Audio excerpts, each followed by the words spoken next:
Dès janvier, Jean-Luc Mélenchon et une délégation insoumise s'est rendu au Liban. Et depuis, le Liban redit « Pas touche au Liban !» Alors, à l'horreur s'ajoute l'horreur. Un an de génocide en cours toujours à Gaza. Une politique de colonisation qui continue et qui tue en Cisjordanie.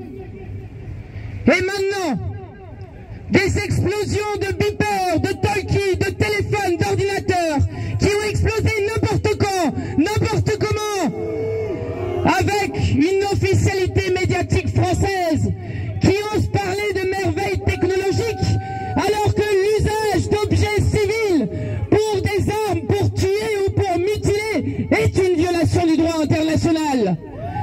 Honte à ceux qui ont félicité cette opération qui a été faite par l'extrême droite de Netanyahou et qui continue maintenant par des bombardements, qui tue d'ores et déjà des centaines de personnes et va continuer de le faire.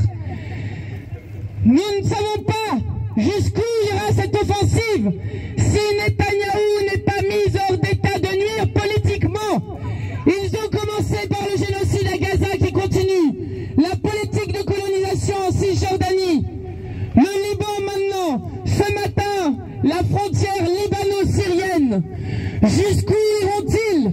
Jusqu'où nos gouvernants resteront-ils dans cette inaction complice qui en quelque sorte cautionne les massacres qui sont en cours? Alors, honte à Emmanuel Macron, qui 3 jours après le début de l'offensive décidée par Netanyahou a réussi l'exploit de ne pas citer une seule fois ni le nom de Netanyahou, ni le nom d'Israël, et qui a expliqué que le chagrin avait frappé les Libanais. Non, ce n'est pas le chagrin, c'est une politique criminelle, celle de Netanyahou et de ce gouvernement d'extrême droite. Et vous n'avez qu'à écouter ce qu'on a dit, un de ses ministres, qui expliquait que le Liban avait beau posséder un drapeau, que le Liban avait beau posséder des institutions, eh bien, que le Liban, finalement, n'était pas un État et que Israël devrait redessiner les frontières de cet État. Nous redisons aujourd'hui que le Liban est un pays souverain, pas touche au Liban. Alors, depuis, devant l'ampleur des frappes,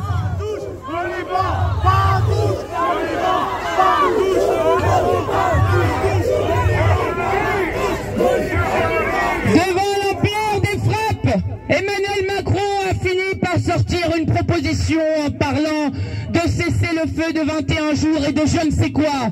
Nous disons ici, halte au mot 20, halte à la guerre totale que veut Netanyahou. Et cela commence par dire que faire cesser le génocide à Gaza, c'est faire cesser la guerre au Liban. Et que faire cesser la guerre au Liban, c'est faire cesser le génocide à Gaza. Alors stop au mot 20. Et nous voulons et nous disons ici à Emmanuel Macron que la première des choses à faire, c'est de reconnaître l'État de Palestine immédiatement. Que la première des choses à faire, c'est de décréter un embargo sur les armes. Que la première des choses à faire, c'est de décider de sanctions à l'encontre d'Israël.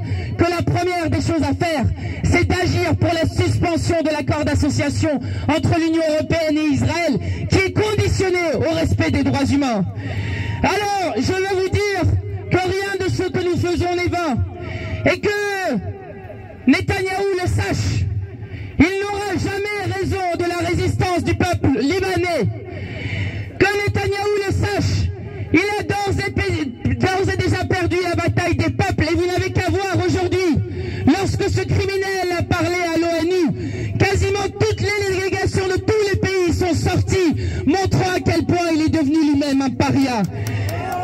Oui, si nous sommes ici, comme nous serons le 5 octobre dans la rue et à beaucoup d'autres dates, c'est pour réaffirmer que le peuple français, comme l'ensemble des peuples du monde, est aux côtés du peuple libanais, est aux côtés du peuple palestinien et du côté de la paix. Et je voudrais terminer par les mots du grand poète palestinien Mahmoud Darwish, qui disait « Nous n'abandonnerons pas la tranchée tant que durera la nuit. À l'absolu, Beyrouth est dévolue. Force à vous les amis !»